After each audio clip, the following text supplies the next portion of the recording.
A advogada Mariane Cardoso, que atua na defesa do deputado federal Daniel Silveira, participou de uma audiência pública na Câmara dos Deputados sobre os abusos cometidos por Alexandre de Moraes nos inquéritos políticos que conduz no Supremo Tribunal Federal. A advogada questionou a famosa frase de Rui Barbosa, que afirma que contra a ditadura do judiciário não há a quem recorrer, e afirmou que contra a ditadura do poder judiciário nós ainda podemos recorrer ao povo. Ela afirmou: estamos aqui, na Casa do Povo, na Câmara dos Deputados, que eminentemente representa o povo. Os deputados federais foram eleitos para nos representar. E são as pessoas eleitas que devem produzir as leis que podem alterar o sistema normativo. A advogada enfatizou a gritante violação de prerrogativas dos advogados nos inquéritos do ministro. Ela apontou: o inquérito do fim do mundo, o inquérito 4781, não é o único problema. Ele é só o problema mais famoso. Eu quero dizer que nenhum advogado tem acesso a nenhum processo sigiloso que tramita no Supremo Tribunal Federal. Não se trata apenas do inquérito 4781. Não temos acesso a nenhum processo. A advogada também explicou que os recursos judiciais nesses inquéritos são ignorados ou rejeitados de plano, esvaziando completamente a noção de que decisão judicial se cumpre. Ela apresentou o caso do deputado Daniel Silveira e apontou: muito se fala que decisão judicial se cumpre e dela se recorre. Desde que o deputado Daniel Silveira foi agraciado com o indulto, eu já apresentei 7 agravos regimentais no processo, 7 recursos, mais de uma dezena de petições, todas elas eminentemente ignoradas. Ou seja, se de decisão judicial se recorre, de que adianta se recorrer se os recursos não são analisados? Desde abril, portanto, nós temos um decreto presidencial concedido ao deputado federal Daniel Silveira, ignorado. A presidência da República, portanto, ignorada. Os advogados, a defesa do deputado, ignorada. E temos, a partir de junho deste ano, também ignorado o Ministério Público. Mariane Cardoso questionou: como pode uma decisão que diz respeito a tantas pessoas querer exigir respeito de alguém? É uma incongruência e uma incoerência por si só. Ela explicou: e prova de ativismo judicial, porque o ativismo judicial nada mais é do que o judiciário, a revelia da lei, ignorando as disposições legais e constitucionais, fazer o que bem quer. E isso diz respeito a não só todos esses atores que eu mencionei agora, como diz respeito a também o próprio Poder Judiciário. O próprio Poder Judiciário está sendo desrespeitado nessas decisões porque está sendo descredibilizado no dia a dia. As pessoas estão deixando de acreditar no Poder Judiciário. A advogada alertou: está se firmando na mentalidade das pessoas uma concepção de que o juiz faz o que quer. Juiz não faz o que quer. Juiz é um funcionário público que tem como dever legal observar e aplicar a lei, não inovar. Se um juiz discorda daquilo que está na lei, se, por exemplo, acha que deveria ser crime xingar alguém, um crime mais grave, ou se acha que o Supremo Tribunal Federal deveria ter foro especial para fazer o que quer que seja, ele tem 2 caminhos. Ele tem o caminho, em primeiro lugar, um projeto de lei a esta casa, porque quem tem que analisar projeto de lei para alterar a Constituição e a legislação são os senhores deputados eleitos para isso. E o Poder Judiciário pode encaminhar sugestões de projetos de lei. A segunda opção, e a última, é tirar a toga e submeter o nome para ser eleito, submeter o nome à população brasileira, porque o papel da produção de leis é exclusivo do Poder Legislativo, representado pela Câmara dos Deputados e pelo Senado Federal. A advogada fez um apelo aos senadores para que saiam da inércia. Mariane Cardoso disse: senadores, eu vou falar diretamente aos senhores. Nós estamos vivendo esse problema de ativismo judicial em razão da omissão de alguns dos senhores. Nós precisamos que os senhores senadores tenham coragem para fazer aquilo que os senhores foram eleitos para fazer. Existe na Constituição o chamado sistema de freios e contrapesos. Isso significa que os poderes devem zelar pelos abusos uns dos outros. Se há abusos praticados por um dos poderes, os outros precisam zelar e cumprir seu papel. Fazer de forma diferente é ser negligente. Então, senadores, por favor, olhem pelo nosso país. A advogada analisou também a operação em que a Polícia Federal invadiu residências de empresários a mando de Moraes por conversas no WhatsApp. Ela apontou: as decisões proferidas na semana passada em face dos empresários foram para gerar medo. E eu gostaria de dizer que nós não precisamos ter medo. Nós não precisamos ter medo em razão da doutrina, da jurisprudência, da lei, da Constituição estarem do nosso lado, como bem lembra esse jurista aqui que diz o seguinte, abre aspas, com o primado soberano da lei cessa o privilégio da vontade caprichosa do detentor do poder em benefício da lei. Conforme salientam Celso Bastos e Ives Gandra Martins, no fundo, portanto, o princípio da legalidade mais se aproxima de uma garantia constitucional do que de um direito individual, já que ele não tutela especificamente um bem da vida, mas assegura ao particular a prerrogativa de repelir as injunções que lhe seriam impostas por uma outra via que não seja a da lei. A advogada disse, vou repetir isso aqui, mas assegura ao particular prerrogativa de repelir as injunções que lhe seriam impostas por uma outra via que não seja a da lei, pois, como já afirmava Aristóteles, a paixão perverte os magistrados e os melhores homens. A inteligência sem paixão, eis a lei. Fecha aspas. Essa é uma citação, professor Ives Gandra, do livro do ministro Alexandre de Moraes. É por isso que eu acredito que nós não precisamos ter medo. A doutrina, a jurisprudência, a lei e a Constituição estão do nosso lado. Apesar de alguns senadores, como o senador Eduardo Girão, agirem no limite de seus poderes para frear os atos autoritários de ministros das Cortes Superiores, a Casa Legislativa como um todo permanece cega, surda e muda, indiferente aos ataques à democracia, graças ao seu presidente Rodrigo Pacheco, que engaveta todos os pedidos de impeachment que chegam às suas mãos. Os senadores, há muito tempo, têm conhecimento dos inquéritos secretos conduzidos pelo ministro Alexandre de Moraes, utilizando delegados da Polícia Federal escolhidos a dedo para promover uma imensa operação de fishing expedition contra seus adversários políticos. O desrespeito ao devido processo legal e a violação ao sistema acusatório são marcas dos inquéritos políticos conduzidos pelo ministro e já foram denunciados pela ex-procuradora-geral da República, Raquel Dodge, que promoveu o arquivamento do inquérito das fake news, e também por inúmeros juristas, inclusive em livros como Inquérito do Fim do Mundo, Sereis como Deuses e, no mais recente, Suprema Desordem, Juristocracia e Estado de Exceção no Brasil. O ministro Alexandre de Moraes também já foi chamado de xerife pelo então colega Marco Aurélio Mello pelos excessos cometidos em seus inquéritos. Apesar das constantes denúncias, o Senado brasileiro segue inerte. Os senadores sabem sobre os jornais que foram estourados e tiveram todos os seus equipamentos apreendidos. E sabem sobre os jornalistas perseguidos, presos e exilados. Os senadores não apenas foram informados sobre a invasão de residências de cidadãos e apreensão de bens, mas também viram sem qualquer reação a quebra de sigilos de um de seus próprios membros, o senador Harold de Oliveira. Os senadores sabem que muitos meios de comunicação vêm sendo censurados. Os senadores souberam sobre a prisão do deputado Daniel Silveira. Foram informados sobre o grave estado de saúde do jornalista Wellington Macedo quando estava em greve de fome após ser preso por mostrar uma manifestação. Sabem que o jornalista usa tornezeleira eletrônica até hoje. Também foram informados sobre o jornalista Oswaldo Eustáquio, que perdeu o movimento das pernas em um estranho acidente enquanto esteve preso por crime de opinião.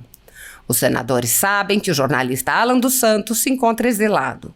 Os senadores sabem que ativistas passaram 1 ano em prisão domiciliar, sem sequer denúncia, obrigados a permanecer em Brasília, mesmo morando em outros estados.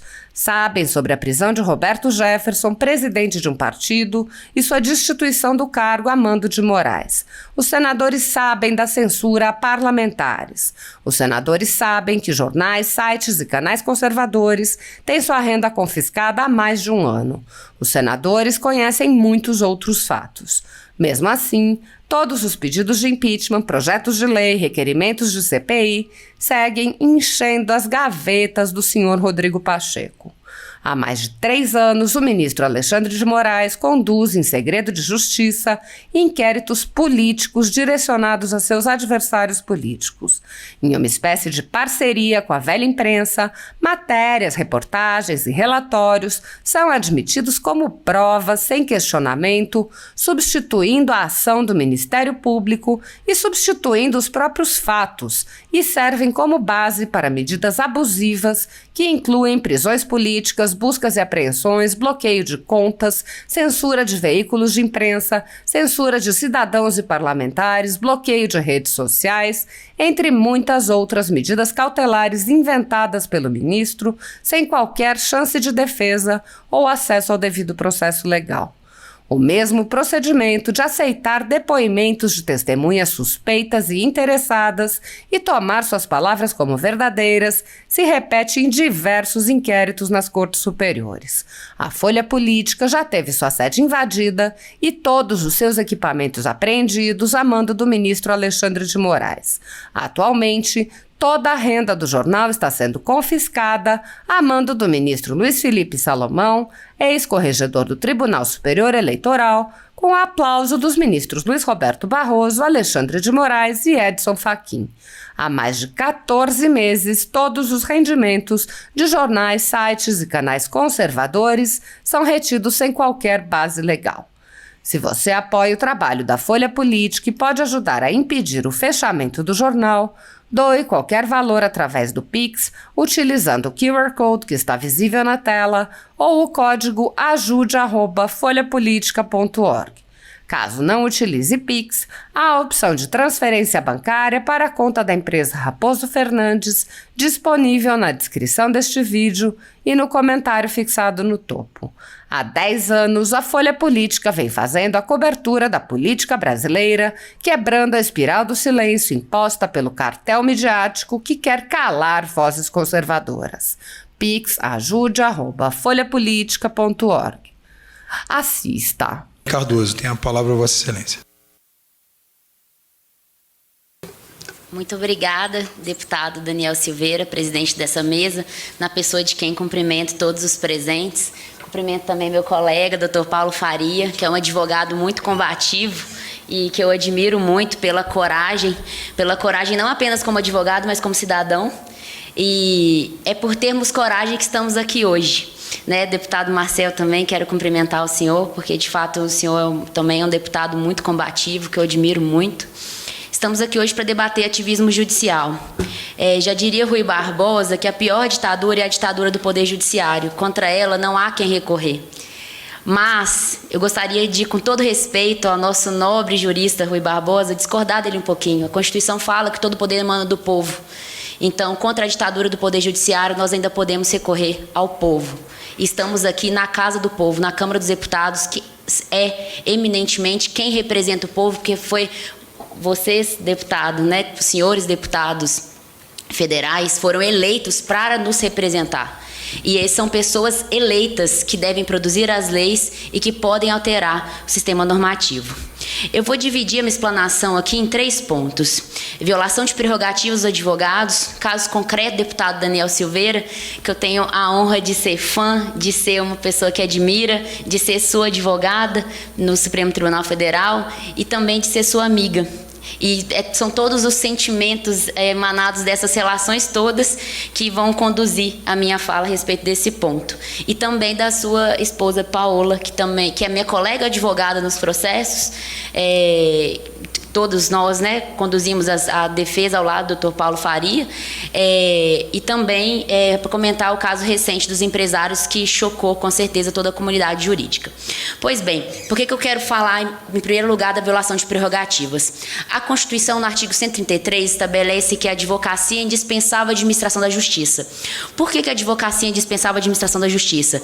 Porque é por meio do advogado que o cidadão exerce o seu poder, os seus direitos de defesa. As violações às prerrogativas dos advogados têm sido flagrantes, cometidas pelo Supremo Tribunal Federal em diversas oportunidades. Muito se fala do inquérito chamado do fim do mundo, assim denominado pelo excelentíssimo senhor ministro aposentado Marco Aurélio Mello, que infelizmente não esteve aqui presente hoje, mas que foi convidado com todo carinho pelo deputado Daniel Silveira. Mas o inquérito do fim do mundo, 4781, não é o único problema, ele é só o problema mais famoso. Nenhum advogado, eu quero dizer para os senhores e também para quem está assistindo online, que eu cumprimento também, da mesma forma, agradecendo pela atenção, nenhum advogado tem acesso a nenhum processo sigiloso que tramita no Supremo Tribunal Federal. Não é só o 4781, é nenhum processo.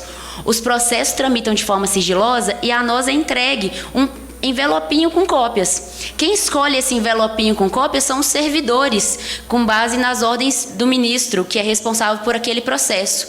Mas o Estatuto da Advocacia, na lei federal que rege a advocacia, e também nos termos da súmula vinculante 14 do próprio Supremo Tribunal Federal, garantem acesso integral aos processos, ainda que tramitem de forma sigilosa, após concluídas as diligências. Ora, não há nenhuma justificativa pela qual se negar o acesso ao processo. Tem que ser entregue o processo, se o processo é físico, na nossa mão, doutor Paulo, não é isso? Quem tem que examinar, quem tem que dizer o que é pertinente ou não ao meu cliente, sou eu, advogado, doutor Paulo, advogado. Somos nós, advogados do processo, nós não somos uma parte inferior do processo. O judiciário é um elemento do processo, mas os advogados são indispensáveis, porque sem eles o processo não existe. Se as partes não estiverem defendidas, adequadamente defendidas dentro de um processo judicial, seja ele civil ou criminal, o devido processo legal não se perfaz. Então, o que a gente passa a ter é uma perseguição política, né? É um procedimento à revelia da lei, que não pode ser considerado um processo à luz do texto constitucional. As violações de prerrogativa, portanto, mas não se limitam apenas à negativa de acesso aos autos. Elas também se convolam em desrespeito absoluto e flagrante, recorrente, atinente à inobservância daquilo que a gente escreve. Muito se diz a respeito tanto de algumas decisões do deputado Daniel Silveira ao longo dos últimos meses, que poderiam se considerar, por exemplo, violações de decisões judiciais, porque foram proferidas conforme a sua interpretação à revelia da lei, e por isso você entendeu que não iria se submeter a um provimento ilegal. Muito se diz o seguinte: decisão judicial se cumpre, dela se recorre. Né? Como se todos nós tivéssemos a obrigação de cumprir decisões judiciais. Isso é verdade? Isso é uma verdade. No entanto, ninguém pode dizer, doutor Paulo, que não foram apresentados recursos. Doutor Paulo, antes do julgamento da ação penal, salvo engano, o senhor me corrige se eu estiver errado, o senhor apresentou 17 agravos regimentais. 5 embargos de declaração. 5 da declaração, mas vários agravos regimentais também antes, não é certo? Vários agravos regimentais. Eu posso dizer para vocês, a partir do momento, né, em que foi proferido o decreto constitucional que concedeu indulto e uma prerrogativa plena e indiscutível do presidente da República, o deputado federal Daniel Silveira, após essa concessão, foi determinada a aplicação de uma multa que não está prevista no Código de Processo Penal. O fundamento legal escrito na decisão é, surpreendentemente, o Código de Processo Civil em uma ação penal. Naturalmente, as penalidades aplicáveis a uma pessoa sujeita a um processo penal só podem ser aquelas previstas na lei penal. Não poderia jamais um juiz, no âmbito de um processo penal, aplicar como medida cautelar uma penalidade pecuniária, uma multa diária que não está prevista na lei. E aqui a gente não pode se resguardar no entendimento de que o Supremo Tribunal Federal havia aplicado essa multa antes do julgamento da ação penal pelo plenário, porque os ministros nem analisaram nenhum elemento, porque não foi permitida a defesa se manifestar antes desse julgamento. Então, as razões pelas quais a ampla defesa e o contraditório seriam exercidas para informar os elementos que levaram a esse provimento não foram sequer considerados. Então, a gente está falando de uma decisão que precisa ser revisitada. Mas, pois bem, então, voltando ao ponto, né? Muito se fala, decisão judicial dela se recorre, se cumpre e dela se recorre. Desde que o deputado federal Daniel Silveira foi agraciado com indulto, eu já apresentei 7 agravos regimentais no processo, 7 recursos, mais de uma dezena de petições, todas elas eminentemente ignoradas. Ou seja, se de decisão judicial se recorre, do que adianta se recorrer se os recursos não são analisados? Porque os recursos pedem tanto a aplicação imediata de um decreto presidencial inquestionável, uma vez que foi proferido e foi prolatado a partir da competência privativa do presidente da República, mas também pedem o seguinte: Excelência, ministro relator, caso Vossa Excelência não concorde com aquilo que está sendo veiculado, submeta, portanto, o processo ao plenário. Isso não vem acontecendo. Desde abril, portanto, nós temos um decreto presidencial concedido ao deputado federal Daniel Silveira, ignorada, a presidência da República, portanto, ignorada, os advogados, a defesa do deputado ignorada, e temos a partir de junho desse ano, também ignorado o próprio Ministério Público. Doutor Marcelo, eu agradeço muito ao senhor pelas suas considerações e chamo a atenção do senhor em relação a isso. O Ministério Público, por meio da excelentíssima senhora vice-procuradora-geral da República, Lindora Araújo, concordou com os agravos que haviam sido apresentados no processo e solicitou o reconhecimento da extinção da punibilidade e a revogação retroativa de todas as medidas cautelares, inclusive da multa. Desde junho desse ano, portanto, o Ministério Público se soma ao rol de entes ignorados no processo do deputado Daniel Silveira, absolutamente desrespeitados, e a partir dessa manifestação da PGR, foram proferidas outras decisões, ignorando, portanto, um decreto presidencial, ignorando manifestações da defesa do deputado Daniel Silveira e ignorando também o Ministério Público. Então, como que pode uma decisão judicial exigir de um jurisdicionado, porque no processo o deputado é jurisdicionado, ele não é deputado federal. Como é que pode uma decisão judicial exigir um respeito absoluto a uma decisão, sendo que a própria decisão desrespeita todos os outros atores, desrespeita o cidadão que está sendo jurisdicionado objeto do processo, desrespeita a advocacia como um todo ao violar as prerrogativas e ao ignorar as manifestações da defesa, desrespeita o Ministério Público à medida em que ignora uma manifestação expressa de quem, lembre-se, né, lembremos todos, é o único titular da ação penal. Então só cabe ao Ministério Público dizer se cabe ou não o prosseguimento de uma persecução, só cabe ao Ministério Público solicitar uma medida cautelar ou não. Então, como pode uma decisão que desrespeita tantas pessoas querer exigir respeito de alguém? É uma incongruência e uma incoerência por si só. E prova de ativismo judicial. Por quê? O ativismo judicial nada mais é do que o judiciário, à revelia da lei, ignorando as disposições legais e constitucionais, fazer o que bem quer. E isso desrespeita não só todos esses atores que eu mencionei agora, como desrespeita também o próprio poder judiciário. Porque o próprio poder judiciário está sendo desrespeitado nessas decisões, porque está sendo descredibilizado no dia a dia. As pessoas estão deixando de acreditar no poder judiciário. Eu sou parada muitas vezes na rua com as pessoas me falando o seguinte: deputado Marcel, para que você fica peticionando no processo? Não adianta nada, ninguém vai ler mesmo, ninguém vai considerar nada. Então as pessoas estão deixando de acreditar, deputado Daniel. Deixar de acreditar na advocacia, deixando de acreditar no judiciário, deixando de acreditar na própria Constituição. Está se firmando na mentalidade das pessoas uma concepção de que juiz faz o que quer. Juiz não faz o que quer, juiz é um funcionário público que tem como dever legal observar e aplicar a lei, não inovar. Se um juiz discorda daquilo que está na lei, se, por exemplo, acha que deveria ser crime xingar alguém com crime mais grave, se acha que o Supremo Tribunal Federal deveria ter foro especial para fazer o que quer que seja, ele tem dois caminhos, deputado Marcelo, no meu entendimento. Ele tem o caminho, em primeiro lugar, de enviar um projeto de lei para essa casa, porque quem tem que analisar projeto de lei para alterar a Constituição e a legislação são os senhores deputados eleitos para isso. Então, e o Poder Judiciário pode encaminhar sugestões de projeto de lei. A segunda opção, e a última, é tirar a toga e submeter o nome para ser eleito. Submeter o nome à população brasileira. Porque o papel da produção de leis é exclusivo do poder legislativo, representado pela Câmara dos Deputados e pelo Senado Federal, que eu gostaria de convocar, né, de exaltar, né, aqui a coragem de alguns poucos senadores, em quem eu cumprimento o senador, na pessoa de quem eu cumprimento, né, senador Girão, que realmente é um senador de muita coragem, que inclusive organizou ontem uma audiência pública para tratar de temas correlatos. Senadores, vou falar diretamente para os senhores, nós estamos vivendo esse problema de ativismo judicial em razão da omissão de alguns dos senhores. Nós precisamos que os senhores senadores tenham coragem para fazer aquilo que os senhores foram eleitos para fazer. Existe na Constituição o chamado sistema de freios e contrapesos. Isso significa que os poderes devem zelar pelos abusos uns dos outros. Se há abusos praticados por um dos poderes, os outros precisam zelar e cumprir seu papel. Fazer de forma diferente é ser negligente. Então, senadores, por favor, olhem pelo nosso país. Completando então a análise dos casos concretos, também só para chamar a atenção aqui, tanto Daniel quanto Paola tiveram sigilo bancário violado, e vou dizer aqui violado, por quê? Porque tiveram sigilo bancário quebrado por decisões proferidas sem pedido do Ministério Público e a revelia dos pressupostos legais.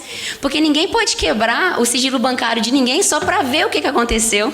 É preciso ter indício de materialidade criminosa constatada por autoridade policial ou pelo Ministério Público. Não pode um juiz, simplesmente porque quer ver o que aconteceu na conta de alguém, quebrar o sigilo bancário, não. Sigilo bancário é um mecanismo excepcional e muito menos bloquear valores para executar uma dívida que nem é objeto de execução ainda. E para bloquear valores que são fruto de aplicação de multas, a revelia de pedido do Ministério Público, após um pedido do Ministério Público para revogação retroativa dessas multas e após a emanação de um decreto presidencial válido, inquestionável, porque emanado como exercício da prerrogativa e autonomia da Presidência da República. Por fim, quero chamar a atenção, falando aqui do caso dos empresários, que se conecta, né, Daniel, ao seu caso, e talvez em razão de serem múltiplas pessoas e, enfim, talvez os abusos tenham ficado ainda mais claros, mas é importante lembrar que eles foram cometidos todos contra você, né? Todos contra você. Não há nenhuma novidade em relação ao processo do Daniel, em relação ao que foi feito ontem. Ontem não, na semana passada. Pois bem, eu quero chamar aqui a atenção, em primeiro lugar, para a materialidade mesmo. As falas que foram supostamente apontadas aos empresários, o que eu digo supostamente? Uma reportagem teve acesso a prints de WhatsApp. Eu, como advogado, doutor Paulo como advogado, doutor Alex, que está aqui como advogado também, vai se juntar a nós aqui, nós não podemos processar ninguém, mesmo na esfera civil, juntando só print de WhatsApp, não. É preciso que eu consiga produzir um documento que ateste a autoria daquelas mensagens, não basta só a imagem. Então, a gente tem aqui uma irresponsabilidade ao lidar com esse assunto, porque os prints foram veiculados pela reportagem e jornalista pode fazer reportagem com base em print de WhatsApp. O que não pode é ter uma decretação de uma medida judicial contra pessoas simplesmente com base em prints veiculados por terceiros, porque não se sabe a legalidade da obtenção dessa prova e não se sabe nem a autoria dessas pessoas, nem a autoria realmente quem foi que escreveu cada mensagem. Mas eu quero chamar a atenção, ainda pressupondo que essas mensagens tenham sido proferidas por esses empresários mesmo. Vou chamar a atenção aqui só para duas, para a gente observar o tempo que vai ser conferido. Duas mensagens que foram escritas nesse suposto grupo de WhatsApp. O STF é o mais forte partido político de esquerda que faz oposição ao Poder Executivo. Até quando vamos assistir o abuso de poder prevalecer? Outra fala. Prefiro o golpe do que a volta do PT, 1 milhão de vezes. E com certeza ninguém vai deixar de fazer negócio com o Brasil, como fazem várias ditaduras pelo mundo. Qual o crime que a gente tem aqui, gente? Todos nós aqui, operadores do direito ou não. A gente tem mensagens aqui que são meras críticas. Todos no nosso Brasil estamos ainda sob a égide de um Estado democrático de direito. Todos nós estamos passíveis de críticas. Inclusive, eu chamo a atenção para a jurisprudência do Supremo Tribunal Federal, que me veio à cabeça aqui agora, quando eles foram julgar danos morais praticados, por exemplo, contra o atual presidente da República. Eles disseram o seguinte: a pessoa pública se expõe mesmo e ela tem que saber enfrentar críticas. Ora, todas as pessoas públicas do Brasil têm que saber enfrentar críticas, menos os integrantes do Supremo Tribunal Federal. Além disso, quando a gente vai falar dos crimes que estão sendo imputados, e aqui eu já entro concluo aqui com uma, digamos assim, com uma abordagem técnica, para poder encerrar, os crimes que estão sendo apontados a todas as pessoas estão previstos no artigo 359L, que já foi lido pelo professor Ives Gandra, e aqui eu quero cumprimentar especialmente o professor Ives Gandra. Professor, o senhor me desculpe, inclusive eu não ter cumprimentado o senhor com toda a vênia antes, é uma oportunidade única para mim, primeiro, ao contrário do senhor, não estou acostumada com esse tipo de oportunidade de participar de audiência pública, eu sei que o senhor participa sempre. Queria dizer para o senhor, especialmente, da minha honra de estar numa audiência pública com o senhor, professor. Assim, o senhor, com certeza, na minha opinião, vou falar desse modo, é o maior jurista do Brasil. Então, estar com o senhor em uma audiência pública e ver no senhor a coragem de se manifestar a respeito de temas tão complexos, com a elegância com a qual o senhor se manifesta, porque o senhor critica com respeito. E é isso que a gente tem que fazer aqui agora. Aqui eu quero reiterar o meu respeito a todas as instituições, a todos os integrantes dessas instituições, a todas as autoridades. O que eu estou fazendo aqui não é desrespeitando, o que eu estou fazendo aqui é chamando o feito à ordem, digamos assim, para que essas autoridades se lembrem do seu papel institucional. Professor Ives, muito obrigada pela sua lição, pelo seu exemplo. Nós precisamos que as pessoas que pensam como o senhor tenham coragem de se manifestar. É o silêncio dos bons que dá coragem aos ruins. Então, o senhor que seja exemplo para todos nós. Muito obrigada pelo seu exemplo de vida, pelo seu exemplo acadêmico, pelo seu exemplo profissional. O senhor realmente é uma das maiores referências que eu tenho na minha vida e é uma honra inenarrável estar na mesma audiência pública que o senhor. Muito obrigada mesmo. Então, voltando aqui ao último ponto técnico, o tipo penal que está sendo apontado para todos os envolvidos é o previsto no artigo 359L do Código Penal, que diz o seguinte, eu vou aqui repisar: tentar, com emprego de violência ou grave ameaça, abolir o Estado Democrático de Direito, impedindo ou restringindo o exercício dos poderes constitucionais. Primeiro lugar que é importante ressaltar aqui, vou acabar sendo repetitiva porque o professor Ives falou muito melhor do que eu, naturalmente. Emprego de violência ou grave ameaça é elementar do tipo. Se não tiver emprego de violência ou grave ameaça, não é crime, não é esse crime. Pode até ser injúria, por exemplo, se houver uma ofensa contundente à honra de alguém, mas nunca vai ser esse crime aqui contra o Estado Democrático de Direito. Em segundo lugar, o tipo penal fala tentar abolir o Estado Democrático de Direito, impedindo ou restringindo o exercício de um dos poderes. Ou seja, a tentativa tem que ser de abolir o Estado Democrático de Direito como um todo e tem que haver um impedimento concreto do funcionamento de um dos poderes. Quando se fala, inclusive, em fechar o Poder Judiciário, aqui é preciso ser contundente. Não é crime falar em fechar o STF. E com isso eu não estou dizendo aqui que eu acho que o STF tem que fechar, não. Eu acho que o STF tem que existir. Eu acho que o STF só precisa se lembrar dos seus papéis institucionais algumas vezes. Precisa, talvez, de ajustes em relação à forma como vem, enfim, decidindo em alguns momentos. Mas quem diz para fechar o STF, deputado, não comete crime. Por quê? A Constituição da República, no artigo 92, fala são órgãos do Poder Judiciário. O Supremo Tribunal Federal, o Conselho Nacional de Justiça, o Superior Tribunal de Justiça, o Tribunal Superior do Trabalho e assim segue. Ou seja, o STF é um órgão do Poder Judiciário. Quem vem nessa casa, deputado Marcel, defender parlamentarismo, está defendendo suprimir a presidência da República. Nem por isso comete crime. suprimir o órgão máximo de um órgão, ou seja, quem defende, por exemplo, suprimir o Senado Federal não está cometendo crime, não. É uma estruturação do Poder Legislativo, que é elementar para o nosso Estado Democrático de Direito é existir Poder Legislativo, Poder Judiciário e Poder Executivo independentes, respeitados e autônomos. A forma como esses poderes se organizam está dentro da esfera de liberdade do povo brasileiro decidir por meio de quem? Por meio dos seus representantes eleitos. Por fim, já pedindo desculpa por ter estourado meu tempo, eu queria, mais uma vez agradecendo ao professor Ives Gandra, trazer aqui à baila uma citação que o menciona, para dizer o seguinte: eu vejo que muitos de nós estão ficando com medo de falar o que pensam, estamos ficando às vezes com medo de nos posicionarmos. As decisões proferidas semana passada em face dos empresários foram para gerar medo.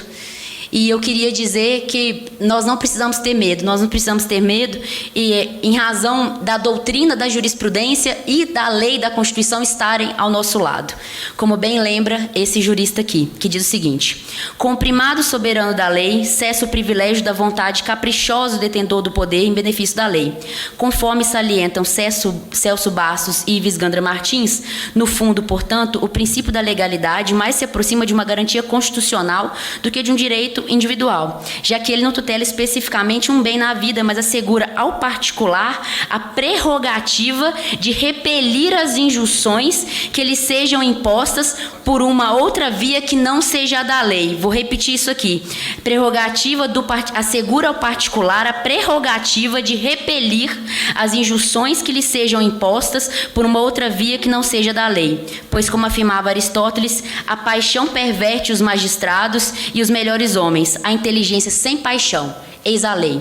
Essa é uma citação, professor Ives Gandra, do livro do ministro Alexandre de Moraes. Então é por isso que eu acredito que nem todos nós não precisamos ter medo.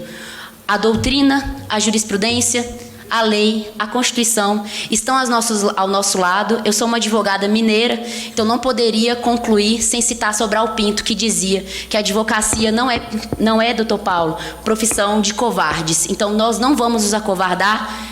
Ter coragem muitas vezes é enfrentar o medo. Então enfrentemos o medo, sejamos corajosos e cumpramos nosso papel. Muito obrigada, deputada.